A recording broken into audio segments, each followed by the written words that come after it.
Workers who got their bosses fired. How? I quit because I was sick of her st.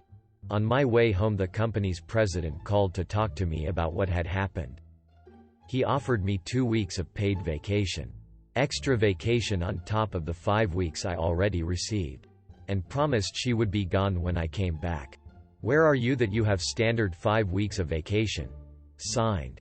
A sad American. In Germany, 30 days of vacation are pretty normal in a 5-day week. But you often need to use some between Christmas and January 6th is oddly specific. Is there a reason for this date specifically, or is this a guesstimate based on what day New Year's falls on? Our manager spent her whole shift in the office watching us on camera, and if we so much as stopped to talk to each other, she'd come out and yell at us to get back to work. She was completely immature. One time I left my water bottle at the front counter and my co-worker had to stop her from purposefully throwing it away. She would make up rules on the spot if she didn't like something someone did. I could go on. She was a terrible, unfriendly, hypocritical, mean manager. Honestly, we all just went to the owners and told them everything and how it made us feel. They got HR involved and got her fired and found out she may have been stealing or giving away product. It was such a relief. If you work for a small business, just be honest with the owners if management isn't family. Worked register at a tour company. I also had a manager who hated me for some reason. She was probably the bitchiest person I've ever met. Constantly yelled at us for not reason. Got on to me about answering questions a new hire had. When I was asked, not her. Wrote down I was 30 minutes late for a shift when I was 2 minutes late. Etc. etc. We had a sneaking suspicion that she was taking money from our tills. As she was always the one who counted down the till when someone got fired for stealing cash. I made it a habit to count down every bill when I gave it back to a customer. Because we would get paid docked if we were even $1 off. So if a customer had $23 in change, I'd count 20, 1, 2, 3 in front of them. So I knew I'd given back the right amount. We also had cameras pouring at the registers. Well, one day my GM pulls me aside and says $20 was missing from my till and they were going to fire me. I straight up told my boss she could look at the cameras. Because I counted out all my bills for customers. Lo and behold, bitchy BH was the one who counted down my till and got caught on tape pocketing the money. She was gone by my next shift. FKU.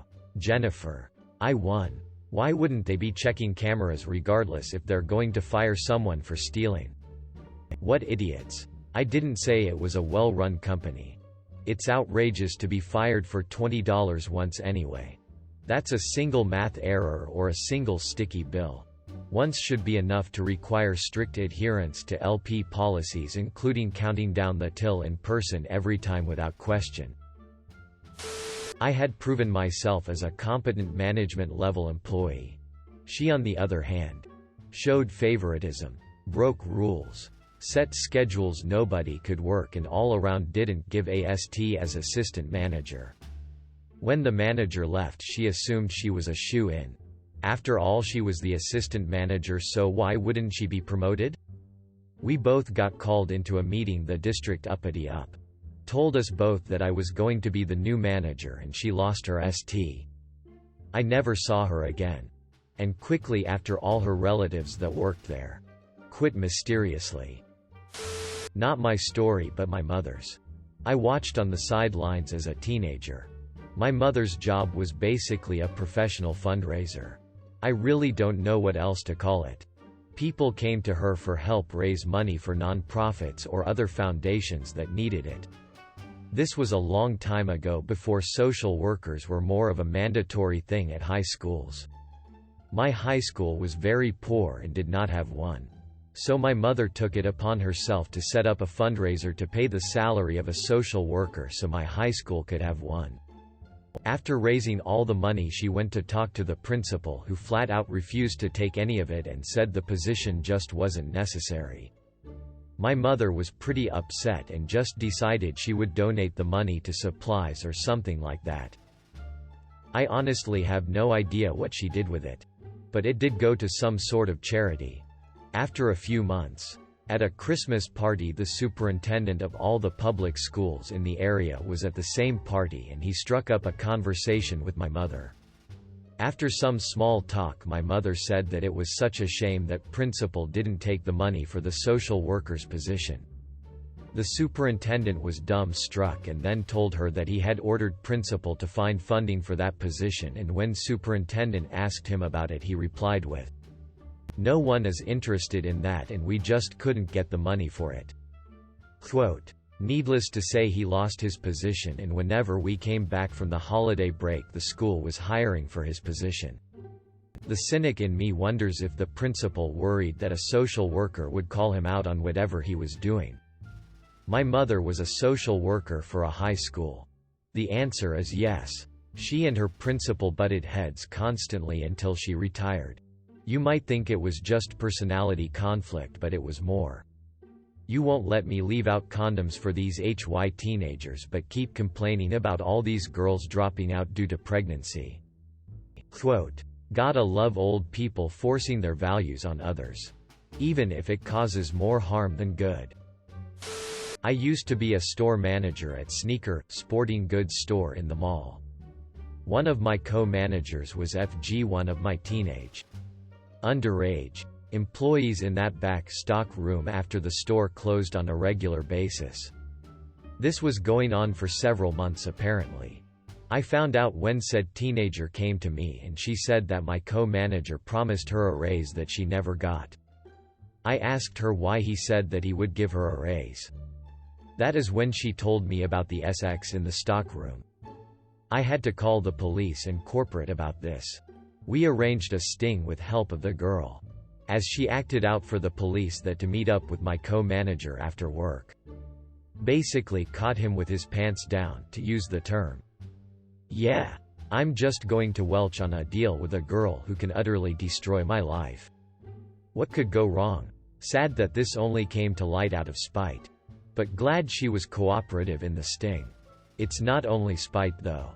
It's a classic abuse of power situation, made worse by one of those involved being underage. Even if she wasn't underage. Promising somebody job perks, a raise, grades etc. in exchange for sexual favors, relations, or even having supposedly consensual relations when in a position of power over another, is highly illegal in many countries. I got my boss disbarred. He was an attorney who was a serial sexual abuser of female clients, criminal defendants. He got away with it for over 20 years and preyed upon at least 12 different victims. The Office of Attorney Regulation censured him multiple times for other offenses, like being late to pay his annual bar fees. But even though they knew about at least 5 of the victims, they wouldn't disbar him. I discovered that the Office of Attorney Regulation decides whether to pursue an action against an attorney based on a cost-benefit analysis. I gathered as much documentation of everything as I could. Over a 6-month period. Hero. Holy CP man. Good work. Hold up, so they're a funded organization to ensure ethical behavior, which members pay for them to do. But they can decide they won't do anything if they don't think it's worth their time? Edit. A lot of y'all replying are Reddit lawyers, and it shows. Someone give me gold. I was an intern at a tech company, and in a one-on-one mentorship meeting my boss asked me what skill set I wanted to pursue in the future. I said that I wanted to do back-end work. This was a programming internship. He replied and said, "Girls aren't smart enough for that type of work. How about we put you on the QA path?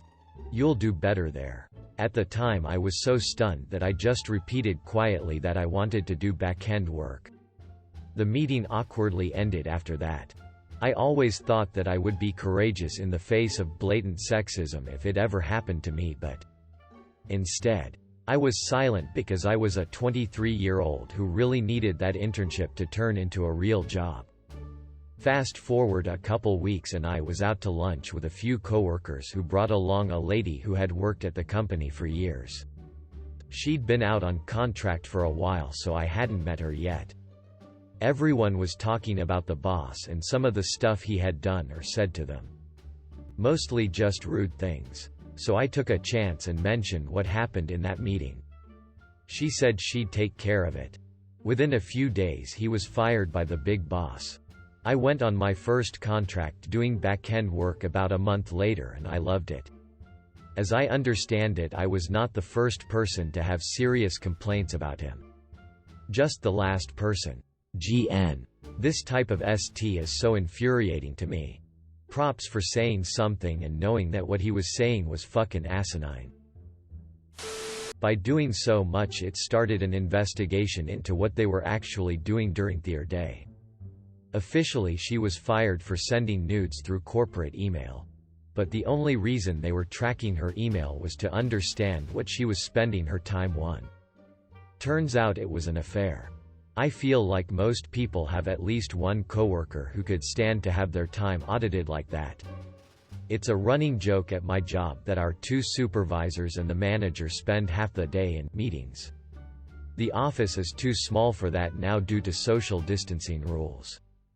So the supervisors just wander away every 15 minutes or so to openly stand there and talk to whoever doesn't look too busy. We used to have an employee. We'll call him Frank. At the time I did dev work and we used Scrum, Agile. Well, some bastardization of it. So every 2 weeks when we went over tasks we had to assign them story points, which are technically supposed to represent complexity. i.e., a complex task might be 6 points. And a trivial one 1 point.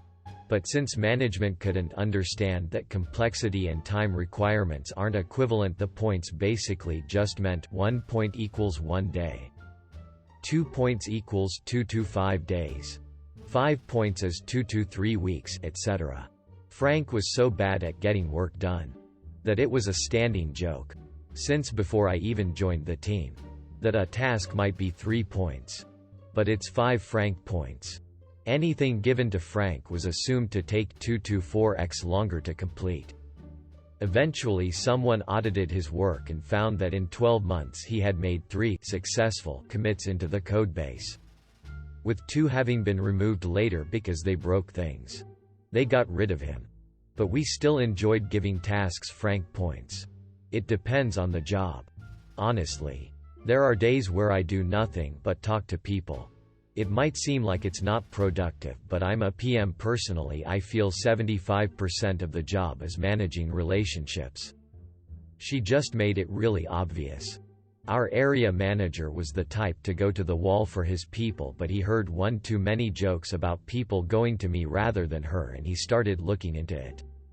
I think he was expecting to find that maybe she was interviewing elsewhere, not detailed accounts of car SX on the DL and apparently so many nudes. What's funny is the guy she was having the affair with, I did a lot of projects with, the affair had zero impact on his job. All of my asks were met when ST went down and they both got let go. It took his department a moment to recover. Advanced through the company through hard work and dedication and slowly began to usurp the boss's duties and responsibilities. Eventually the owner realized what a lazy schmuck the old boss was and laid him off. A week later I got a new title and a 35% raise. If only it worked out this way all the time. It seems the more I learn and the more work I take on, the more I'm taken advantage of and I never get compensated accordingly. Had this at my last job. They kept saying it was too difficult to promote me because I did so much that it would be too hard for me to train anyone else to do it. Not to mention I was working 70-plus-hour weeks. Partially because of working with teams in 3 different time zones. I wouldn't wish the job on any one person. Frankly. So they hired manager above me instead who had no experience as a manager. Or in our field. New manager's first day was my last day in the office before working remotely as my uncle was in hospital. Terminally ill. The man was like a father to me. I'd already had my remote working signed off by the local senior leadership team and the international ops director, who I got on well with. But new manager told me that I couldn't possibly leave the office because it was their first week. And didn't I know how inconvenient this is? Yeah. Well, cancer doesn't give AFK about you starting a new job. That was the moment I decided to leave. Stuck it out for 6 months until I found something better. And left. Never happier than in my current job. Still miss my uncle though. ETA. I hope you find a workplace that appreciates your effort. Friend. My father was the exact same. He worked at a fire safety company. And he would always get to work at 5 a.m. and get home at 7 p.m. He would go on these long work trips. No matter how much he carried the company between his shoulder blades like he was Atlas. His boss would always just give his son the promotions, extra salaries, etc. So one day, he decided to just leave the company. Pretty soon, everyone else left, and he made his own company. Thanks for watching. Make sure to like and subscribe to the channel for more videos.